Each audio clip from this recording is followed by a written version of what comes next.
ক্ষমতার দাপটে সদানন্দপুরে বাবার বাড়িতে খুলেছেন সোনালী ব্যাংকের শাখা। তার বাবা আব্দুল হামিদ এই শাখা থেকে ৭৫ লাখ টাকা ঋণ নিয়েছেন। শামীম তালুকদার লাবু সহধর্মিনীর ব্যাংকে যোগ দেওয়ার সুবাদে শুরু করেছেন ফ্লাওয়ার মিলের নির্মাণ কাজ। সিরাজগঞ্জ প্রতিনিধি স্বপন মির্জাকে সঙ্গে নিয়ে আব্দুল্লাহ রবের ক্যামেরায় রঞ্জু রিজভির ধারাবাহিক রিপোর্টের প্রথম পর্ব। সোনালী ব্যাংকের পরিচালক হওয়ার সুবাদে কেন্দ্রীয় মহিলা আওয়ামী লীগের বন ও পরিবেশ বিষয়ক সম্পাদিকা জান্নাতুরা হেনরির বাবার বাড়িতে এখন সোনালী ব্যাংকের শাখা।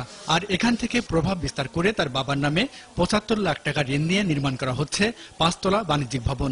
ওর তো কোনো সহযোগিতা আমি চাই নেই বা এরকম কোনো বলিও নেই যে না, লোনের কথা বলছি। তো বলে যে এটা আপনার ম্যানেজমেন্টের ব্যাপার, ম্যানেজমেন্ট যদি পারমিট করে তাহলে আপনি পাবেন। সোনালী ব্যাংকের বোর্ডের অনুমতি ছাড়াই এই ঋণ নেওয়া হয়। পরে বিষয়টি নিয়ে ঝামেলা হলে পেছনে তারিখ দেখিয়ে বোর্ডের অনুমতি নিয়ে বিষয়টি নিষ্পত্তি করা হয়েছে। তবে এটিকে ব্যাংক কর্মকর্তাদের অজ্ঞতা বললেন হেনরি। যে টাকাটা নিয়েছেন এটা মানে অল্প পরিমাণ টাকা, এই টাকাটা বোর্ডে যায় না কখনো, এটা ম্যানেজমেন্ট লেভেলে বা জিএম অফিস পর্যন্ত হয়ে যায়। তো হয়তো ওনারা খেয়াল করেননি ওইভাবে। না না না, কোনোদিনই না, আমরা এটা করতে চাই না, করি না এবং করব না কোনোদিনও। ২০১১ সালের ৩১শে ডিসেম্বর সদর উপজেলার গজারিয়ায় শ্বশুর শাশুড়ির নামে জান্নাতুরা হেনরি অন্তত ১০ বিঘা জমির উপর ফ্লাওয়ার মিল নির্মাণ কাজ উদ্বোধন করেন। এখানে জমি কেনা এবং বালু ভরাটে প্রায় ২ কোটি টাকা ব্যয় হয়। ফ্লাওয়ার মিলের এই জায়গাতে সোনালী ব্যাংকে ৮ কোটি টাকা ঋণের জন্য আবেদন করা হয়। প্রমোদের দরখাস্ত দিয়েছিল না, হয়ে গেছে, সেটা ৮ কোটি টাকা ছিল এরকম শুনেছি। হ্যাঁ, ৮ কোটি টাকা।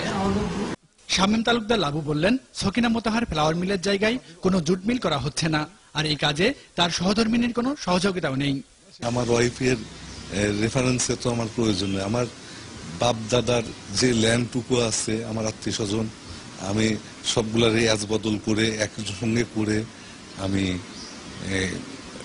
ব্যাংকে, কৃষি ব্যাংকে একটা ফ্লাওয়ার মিলের জন্য প্রপোজাল জমা দিছি। ওনারা আমার ওই ফ্লাওয়ার মিলের জন্য এটা স্যাংশন করছে। ফ্লাওয়ার মিলের নামে কৃষি ব্যাংক থেকে শামীম তালুকদার লাবু ২ কোটি টাকা ঋণ নিয়েছেন। তার স্ত্রী প্রভাব বিস্তার করে এই ঋণ নেওয়ার ব্যবস্থা করেছেন বলে দাবি সাধারণ মানুষের। ব্যাংক লোন সাধারণত আমরা কৃষক বা সাধারণ জনগণ পায় না, আর এরা কি করে হুট করে ২ কোটি ৫ কোটি টাকা লোন করে।